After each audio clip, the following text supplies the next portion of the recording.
नमस्कार। मैं आज द्वितीय वर्ष कला हिंदी साहित्य के विद्यार्थियों के लिए रीतिकालीन काव्य जिस पाठ्य पुस्तक का अध्ययन हमने प्रारंभ कर दिया है, उस पाठ्य पुस्तक के प्रथम अध्याय केशवदास के रामचंद्रिका के 2 कवित पद में पढ़ा चुकी हूँ। अब मैं आगे आज ताड़का सुबाहु वध प्रसंग के पद पढ़ा रही हूँ।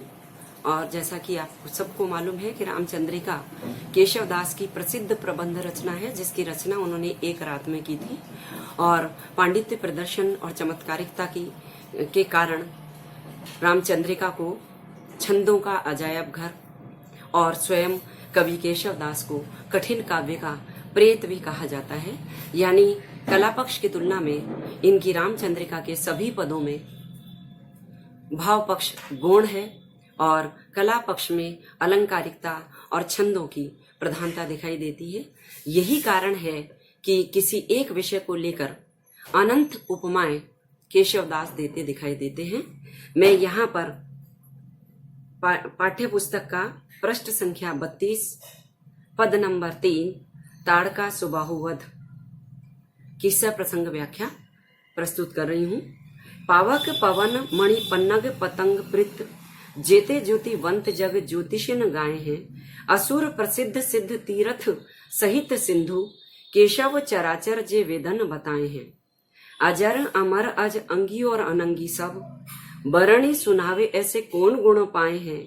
सीता जी के स्वयंवर को रूप अविलोक बेको भूपन को रूप धरी विश्व रूप आए हैं। इस पद में सीता स्वयंवर के समय का वर्णन किया गया है और केशवदास अनेकानेक उदाहरणों के द्वारा ये स्पष्ट कर देना चाहते हैं कि सीता जी के स्वयंवर में संपूर्ण सृष्टि के जड़ चेतन शरीरी और अशरीरी जितने भी तत्व हैं, वो सभी सीता जी के स्वयंवर की शोभा को देखने के लिए राजा जनक के दरबार में उपस्थित थे।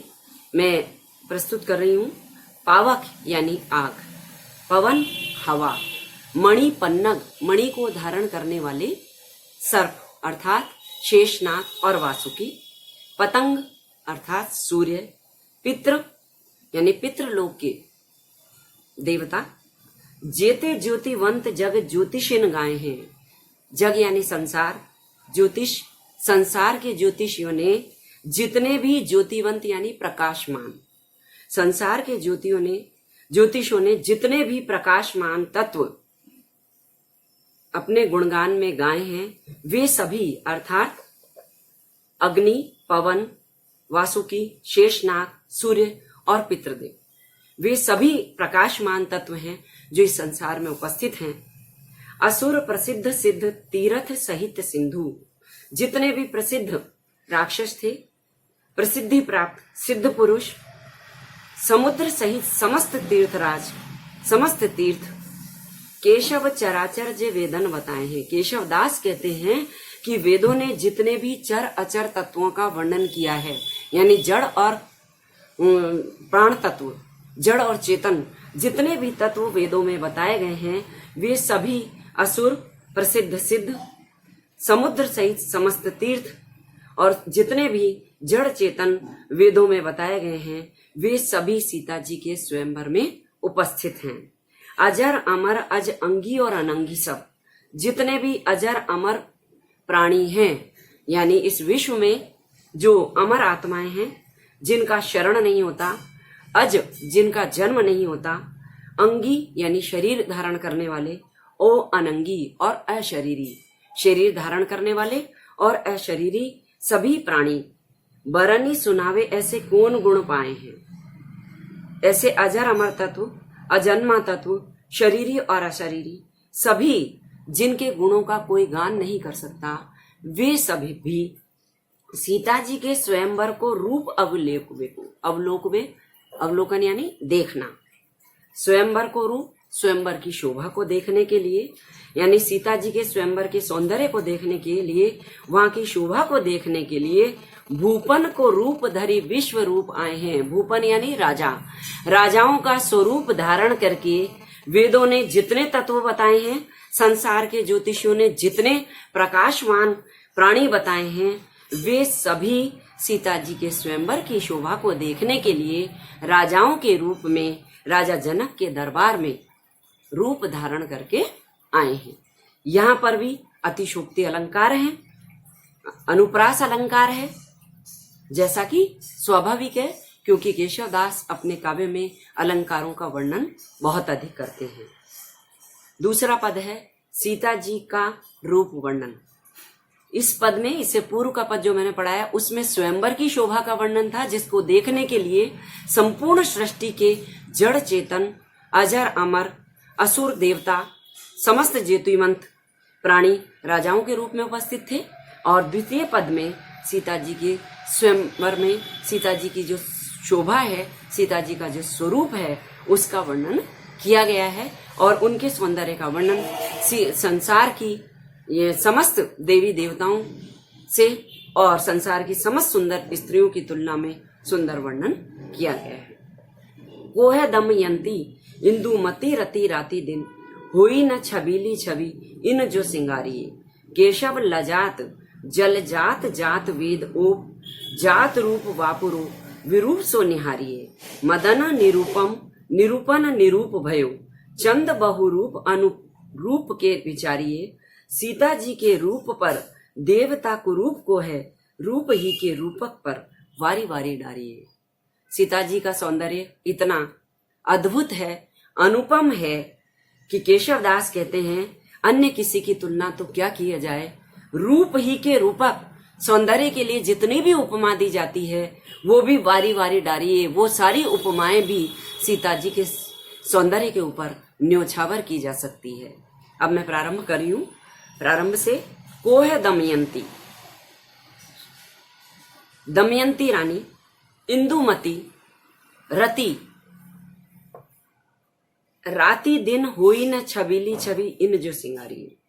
दमयंती, इंदुमती और कामदेव की पत्नी रति, जो साक्षात सौंदर्य का स्वरूप है, अगर दिन रात वो श्रृंगार करें, हुई न छबीली, तब भी इतनी सुंदर नहीं हो सकती है। छबीली छवि, उनकी शोभा इतनी सुंदर नहीं हो सकती जैसी कि सीता जी की है।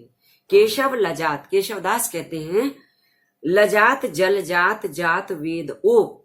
केशवदास कहते हैं कि जल जात यानी कमल, जात वेद यानी अग्नि, कमल और अग्नि का ओप यानी प्रकाश, उसकी शोभा भी सीता जी के सौंदर्य के सामने लज्जित होती है।